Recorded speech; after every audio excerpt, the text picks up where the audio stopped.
ಹೊತ್ತು ಸಂತೋಷ ಹೋಗ್ತಿರೋವೇ ಎಷ್ಟು ರಾಂಗ್ ಆಗಿದೆ ಅಂತ ನೀವು ಅದರಿಂದ ಅನ್ನ ತಿಂತಿದ್ಯಾ, ಅದರಿಂದ ನೀನು ಈ ಮಟ್ಟಕ್ಕೆ ಬಂದಿದ್ಯಾ, ಅದನ್ನ ನೀನ್ ಆತರ ಅಪಪ್ರಚಾರ ಮಾಡಿದ್ಯಲ್ಲ, ನಿನ್ಗೆ ಮಾನವೀಯತೆ ಇದೆಯಾ?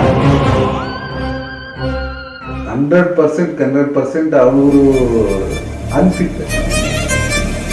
ಅವನು ಹೇಳವನೆ ಇಂತ ಸುಳಿದ್ರೆ ನಾವು ಕಟ್ಟಬಾರ್ದು ಅಂತ ನಾನು ಕಟ್ಬಿಟ್ಟಿದ್ದೀನಿ. ಈಗ ಅದನ್ನ 10,000 ಹೇಳೋದನ್ನ ಬರೋ 5,000 ಕೇಳ್ತಾನೆ. ಯಾರಿಗೆ ಲಾಸ್ ಆಗಿದ್ದು?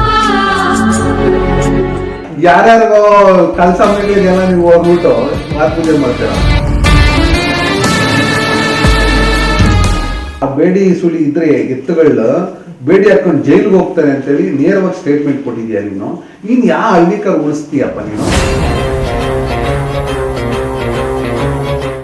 ಪುನೀತ್ ಕರೆಯಲ್ಲಿ ಯಾವನ ಅವ್ನು ಗೋರ್ ರಕ್ಷಕ ಅಂತ, ಅವ್ನು ಹೇಳ್ತೀನಿ ಅವ್ನು ಗೋರ್ ರಾಕ್ಷಸ ಅಂತ ಹೇಳಿ. ನಿಜವಾದ ಹಳ್ಳಿ ರೈತಂತಾನೆ ಲಾಸ್ ಆಗಿದ್ದು. ನೀನೇನಪ್ಪ ಹಳ್ಳಿಕಾರ ಉಳಿಸ್ತಾ ಇದ್ಯಾ? ಹಳ್ಳಿಕಾರ ಉಳಿಸೋದ, ಹಳ್ಳಿಕಾರ ಸರ್ವನಾಶ ಮಾಡ್ತಾವ ನಾವು. ಅದೇ ರೈತನ ಕಷ್ಟಪಟ್ಟಿರ್ತಾನೆ, ನಿಮ್ಗೆ ಅನ್ನ ಹಾಕಿರ್ತಾನೆ, ಅಂತವ್ರಿಗೆ ಗುರುಸಿ ನಾವು ಪಾತ್ಪೂಜೆ ಮಾಡೋದ್ರಲ್ಲಿ ನಮ್ಗೆ ಹೆಮ್ಮೆ ಇದೆ ಸರ್. ನಿಮ್ಮ ಹಳ್ಳಿಕಾರ ಹೋರಾಟದ ವಿಚಾರ ನಾನು ಬರ್ತೀನಿ ಸರ್. ಸೊ ಈಗ ಹಳ್ಳಿಕರ್ನ ಉಳಿಸ್ಬೇಕು, ಹಳ್ಳಿಕರ್ ನಮ್ಮ ದೇಸಿ ತಳಿ ಅನ್ನೋ ವಿಚಾರ ನೀವು ಸಾಕಷ್ಟು ಒಂದು ವೇದಿಕೆಗಳಲ್ಲಿ ಹೇಳಿದ್ದೀರಾ, ಸಾಕಷ್ಟು ಅಭಿಯಾನಗಳು ಕೂಡ ಮಾಡಿದ್ದೀರಾ. ಸೊ ಹಳ್ಳಿಕರ್ ವಿಚಾರವಾಗಿ ನೀವು ಸ್ಪೆಸಿಫಿಕ್ ಆಗಿ ಮಾತಾಡಿದ್ರೆ ಸರ್. ಖಂಡಿತ ಸರ್, ಇವತ್ತು ನಾಟಿದನ ಅಂತಾರೆ ಅದನ್ನ. ಅದ್ ನಮ್ ತಾತನ ಕಾಲಿಂದ ಮುತ್ತನ ಕಾಲದಿಂದ ಅದಿದ್ದೇ ಇದೆ. ನಾವೇನು ಹೊಸದಾಗಿ ಅದನ್ನ ಸೃಷ್ಟಿ ಮಾಡ್ತಕ್ಕಂಥದ್ದು ಏನಿಲ್ಲ ಅಲ್ಲ. ಇಲ್ಲ ನಾವೇ ಅದ್ರಲ್ಲಿ PhD ಮಾಡಿರೋರು ಯಾರು ಇಲ್ಲ ಅಲ್ಲ. ಸೊ ನಾನ್ ಹೇಳ್ತಕ್ಕಂಥದ್ದು ಹಳ್ಳಿಕಾರ್ ಉಳಿಬೇಕಾದ್ರೆ ಹಳ್ಳಿ ರೈತರ ಮಕ್ಕಳು ಉಳಿಸ್ರಪ್ಪ. ಯಾಕಂದ್ರೆ ಹಳ್ಳಿಕಾರ್ ಉಳಿಸ್ತಾ ಇರೋರು ಯಾರು? ಹಳ್ಳಿ ರೈತರು ತಾನೆ. ಸೊ ಹಳ್ಳಿ ರೈತರು ಈ ಹಸುಗಳು ಕಟ್ತಾರೆ. ಯಾವನೋ ಶೋಕಿಗೋಸ್ಕರ 1 ಜೊತೆ 2 ಜೊತೆ 3 ಜೊತೆ ಕಟ್ಕೊಂಡು ಯಾವ್ದೋ ಜಾತ್ರೆಗಳಲ್ಲಿ 5 ಲಕ್ಷ 10 ಲಕ್ಷ ಅನ್ಕೊಂಡು ವ್ಯಾಪಾರ ಮಾಡಿ ನಾನೇ ಹಳ್ಳಿಕಾರ್ ಉಳಿಸಿದ್ದು ಅಂತ ಹೇಳ್ಕೊಂಡು ಹೋರಾಡ್ತಾರಲ್ಲ. ಸೊ ಅಂತವ್ರಿಗೆ ಹೇಳ್ತಕ್ಕಂಥದ್ದು ನಾನು ಇಷ್ಟೇ. ಫಸ್ಟ್ ಹಳ್ಳಿ ರೈತರಿಗೆ ಮೂಲಭೂತ ಸೌಕರ್ಯಗಳು ಪ್ರತಿ ಒಂದು ಜಾತ್ರೆಯಲ್ಲಿ, ಕರ್ನಾಟಕದಲ್ಲಿ ಎಲ್ಲಾ ಜಾತ್ರೆಗಳು ಕೂಡ ಮೂಲಭೂತ ಸೌಕರ್ಯಗಳನ್ನು ಕೊಡಿಸ್ತಕ್ಕಂಥದ್ದು ಹೋರಾಟಗಳನ್ನ ಮಾಡಿದ್ರೆ 100% ನಮ್ಮ ಹಳ್ಳಿ ರೈತರ ಮಕ್ಕಳೇ ಹಳ್ಳಿಕಾರ್ ಉಳಿಸ್ತಾರೆ.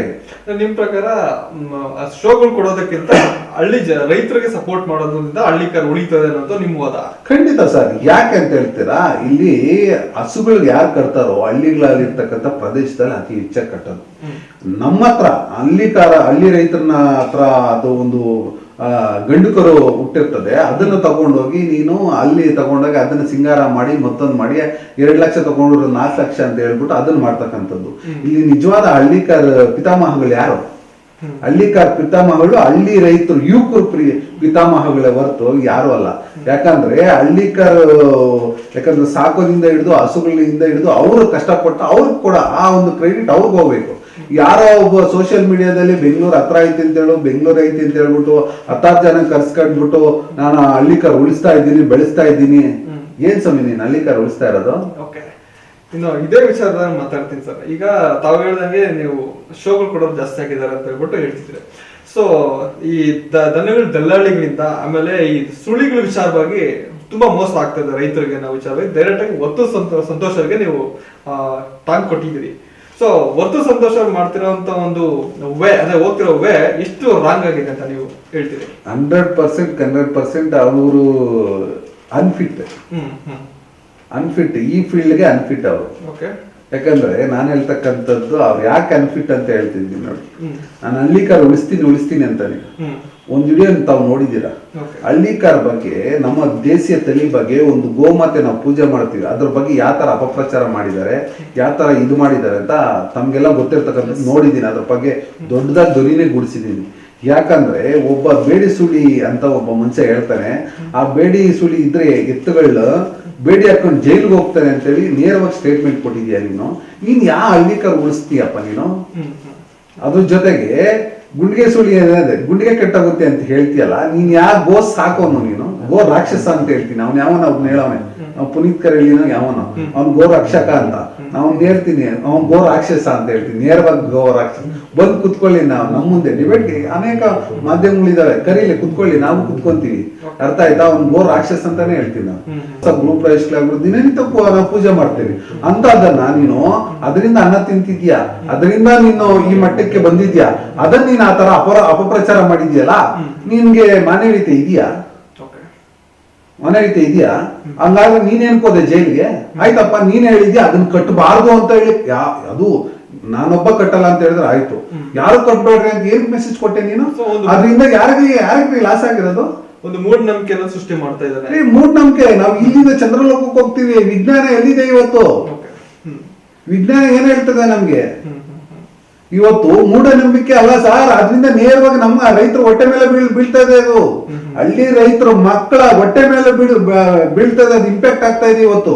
ಯಾಕಂದ್ರೆ ನಾವು ಹಸುಗಳು ಕಟ್ಟೋರು ಸ್ವಾಮಿ, ನಮ್ಗೆ ಯಾವ್ದೋ ಒಂದು ಭಗವಂತ ಸೃಷ್ಟಿಕರ್ತ ಹುಟ್ಟಿಸಿರ್ತಾನೆ, ಅದು ಏನೋ ಒಂದು ಐತೆ ಅಂತ ಹೇಳ್ಬಿಟ್ಟು ಇದಿದ್ಯಪ್ಪ ಅವ್ನ ಯಾವನು ಹೇಳವನೆ ಇಂತ ಸುಳಿದ್ರೆ ನಾವು ಕಟ್ಟಬಾರ್ದು ಅಂತ ನಾನು ಕಟ್ಬಿಟ್ಟಿದ್ದೀನಿ. ಈಗ ಅದನ್ನ 10,000 ಇರೋದನ್ನ ಬರೋ 5,000 ಕೇಳ್ತಾನೆ. ಯಾರಿಗೆ ಲಾಸ್ ಆಗಿದ್ದು? ಈ ದೇಶದ ಬೆನ್ನೆಲುಬು ರೈತಂತಾನೆ ಲಾಸ್ ಆಗಿದ್ದು, ನಿಜವಾದ ಹಳ್ಳಿ ರೈತಂತಾನೆ ಲಾಸ್ ಆಗಿದ್ದು. ನೀನೇನಪ್ಪ ಹಳ್ಳಿಕಾರ ಉಳಿಸ್ತಾ ಇದ್ಯಾ? ಹಳ್ಳಿಕಾರ ಉಳಿಸೋದ? ಹಳ್ಳಿಕಾರ ಸರ್ವನಾಶ ಮಾಡ್ತಾವ ನಾವು.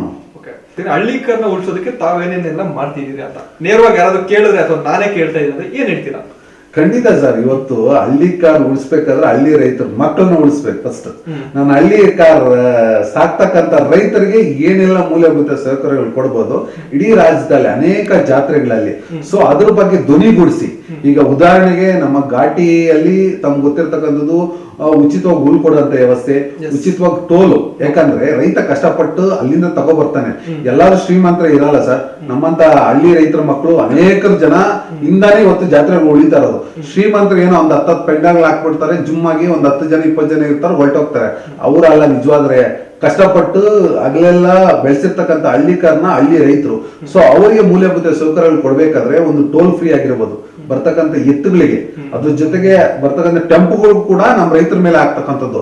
ಅದ್ರ ಬಗ್ಗೆ ಹೋರಾಟಗಳು ಮಾಡಿದೀವಿ. ಅದನ್ನ ರದ್ದು ಮಾಡ್ಸಕ್ಕಂತ ಕೆಲಸಗಳು ನಾವು ಹೋರಾಟಗಳಲ್ಲಿ ಭಾಗಿಯಾಗಿದ್ದೀವಿ. ಅದ್ರ ಜೊತೆಗೆ ಹುಲ್ಲು ಕೂಡ ವಿಚಾರದಲ್ಲಿ, ಅದ್ರ ಕೂಡ ಜೊತೆಗೆ ನೀರು ಕೊಡೋ ಅಂತ ವಿಚಾರದಲ್ಲಿ, ಅದ್ರ ಜೊತೆಗೆ ಊಟ 3 ಹೊತ್ತು ದೇವಸ್ಥಾನ ಕಡೆಯಿಂದ ಊಟ ಕೊಡೋ ವಿಚಾರದಲ್ಲಿ ಆಗಿರ್ಬೋದು ಅನೇಕ ರೀತಿಯಾಗಿ ನಾವು ಹೋರಾಟಗಳು ಮಾಡಿ ಈಗಲೂ ಕೂಡ ಮೊನ್ನೆ ರೀಸೆಂಟ್ ಆಗಿ ಸಪ್ಲಮ್ಮ ಜಾತ್ರೆ ನಡೀತು, ಅಲ್ಲೂ ಕೂಡ ಹೋಗಿ ಹುಲ್ ಕೂಡ ಅಂತ ಕೆಲಸ ಮಾಡಿದೀವಿ. ಅಲ್ಲೂ ಕೂಡ ಹೋಗಿ ಟೋಲ್ ಫ್ರೀ ಆಗಿ ಮಾಡ್ಬೇಕು, ನಮ್ಮ ರೈತರು ಕಷ್ಟ ಆಗುತ್ತೆ ಅಂತ ಹೇಳಿ ಧ್ವನಿಗೂಡಿಸ್ತಂತ ಕೆಲಸ ಮಾಡಿದೀವಿ. ಮೊನ್ನೆ ರೀಸೆಂಟ್ ಆಗಿ ಚಿಕ್ಕಬಳ್ಳಾಪುರದಲ್ಲಿ ನಮ್ಮ ಇಂದ್ರಾಶ್ವತದ್ದು ನಮ್ಮ DC ಅವ್ರಿಗೆ ಹೋಗಿದ್ದೀವಿ. DC ಅವ್ರಿಗೆ ಮನವಿ ಕೊಟ್ಟಿದ್ದೀವಿ, ಸರ್ ನಮ್ಗೆ ರೈತರಿಗೆ ಟೋಲ್ ಉಚಿತವಾಗಿ ಬಿಡಬೇಕು, ಯಾಕಂದ್ರೆ ಸುಂಕ ರಹಿತವಾಗಿ ಜಾತ್ರೆ ನಡೆಸ್ಕೊಡ್ಬೇಕು ಅಂತ ಹೇಳಿ ನಾವು ಮನವಿ ಮಾಡ್ಕೊಂಡಿದೀವಿ. ಸೊ ಈ ತರದನ್ನ ಹೆಚ್ಚಾಗಿ ಮಾಡಿದ್ರೆ 100% ಹಳ್ಳಿ ಕಾರ್ ಆಟೋಮೆಟಿಕ್ ನಮ್ಮ ಹಳ್ಳಿ ರೈತರು ಉಳಿಸ್ತಾರೆ. ನಂತರ ನೀವು ಸೌಂದರ್ಯ ಸ್ಪರ್ಧೆಗಳನ್ನ ಕೂಡ ಆಯೋಜನೆ ಮಾಡ್ತಿರ್ತೀರಿ ಹಳ್ಳಿಕರು ಸಂಬಂಧಪಟ್ಟಾಗೆ. ಸೊ ಇತ್ತೀಚೆಗೆ ಯಾವ್ಯಾವ ಮಾಡಿದ್ರಿ ಮತ್ತೆ ಮುಂದೆ ಯಾವ ತರ ಮಾಡ್ತಿದ್ದೀರಾ ಸರ್? ಖಂಡಿತ ಸರ್, ಇವತ್ತು ಹಳ್ಳಿಕಾರ್ ಫ್ಯಾಷನ್ ಶೋ ಹೇಳ್ಬಿಟ್ಟು ಯಾಕೆ ಮಾಡಿದ್ವಿ ಅಂತಂದ್ರೆ ರೈತರು ಮೆರೆಸ್ಬೇಕು.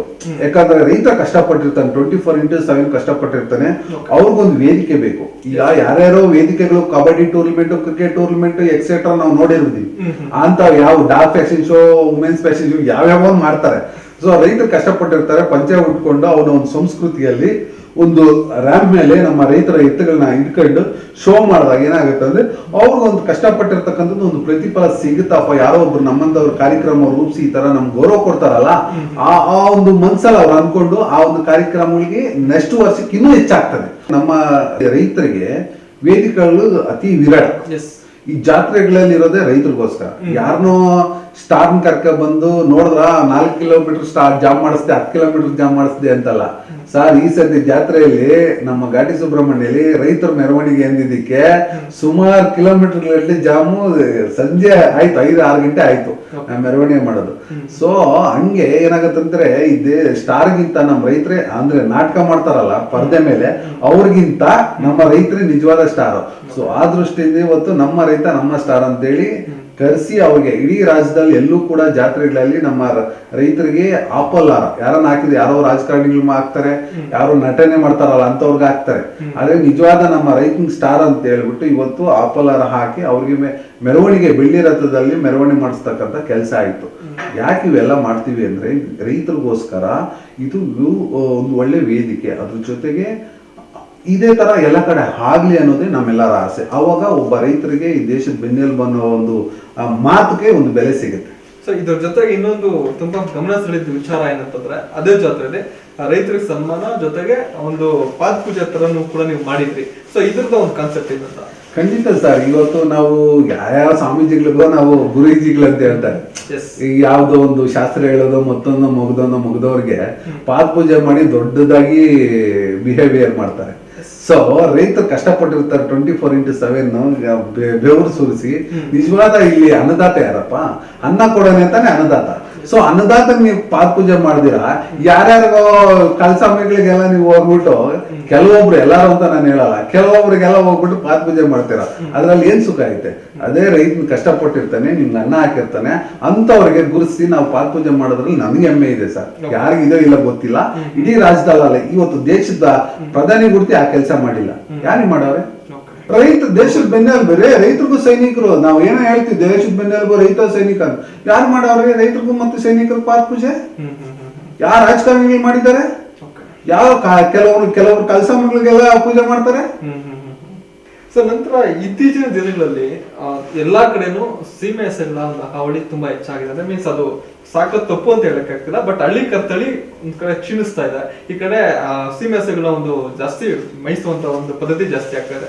ಸೊ ಇದನ್ನ ಹಳ್ಳಿಕರನ್ನ ಒಂದು ಮತ್ತೆ ತರಬೇಕು ಅಂತ ರೈತರಿಗೆ ಯಾವ ತರ ಒಂದು ಮೆಸೇಜ್ ಕೊಟ್ರೆ ಚೆನ್ನಾಗಿರ್ತದೆ ಅಂತ ಸರ್? ಈಗ ಎಲ್ಲ ಬಿಲ್ಡಪ್ ತಗೊಂತ ಇದ್ದಾರೆ ಕೆಲವೊಬ್ರು ಶೋಕಿದಾರ ಅಂತ ಹೇಳಿ. ಅವ್ರಿಗೆಲ್ಲ ಒಂದೊಂದು ನನ್ ಚಾಲೆಂಜ್ ಈಗಲೇ ಹೇಳ್ತಾ ಇದ್ದೀನಿ, ಒಂದು 10 ಹಳ್ಳಿಕಾರ ಹಸುಗಳು ಸಾಕ್ಲಿ ನೋಡ್ಬಿಡೋಣ. 10 ಹಸುಗಳು ಸಾಕಿ ಮೇಂಟೈನ್ ಮಾಡ್ಲಿ ನೋಡೋಣ. ಯಾಕಂದ್ರೆ ಅದ್ರಲ್ಲಿ ಬರ್ತಕ್ಕಂಥದ್ದು 1.5 ಲೀಟರ್ 2 ಲೀಟರ್ ಮನೆಗೆ ಆಗುತ್ತೆ. ಸೊ ನಾವು 10 ಹಸುಗಳು ಸಾಕ್ಬೇಕಂದ್ರೆ ನಮ್ಗೇನಿಲ್ಲ ಅಂದ್ರು 20 ಲೀಟರ್ ಬರುತ್ತೆ. ಅರ್ಥ ಆಯ್ತು? 1 ಲೀಟರ್.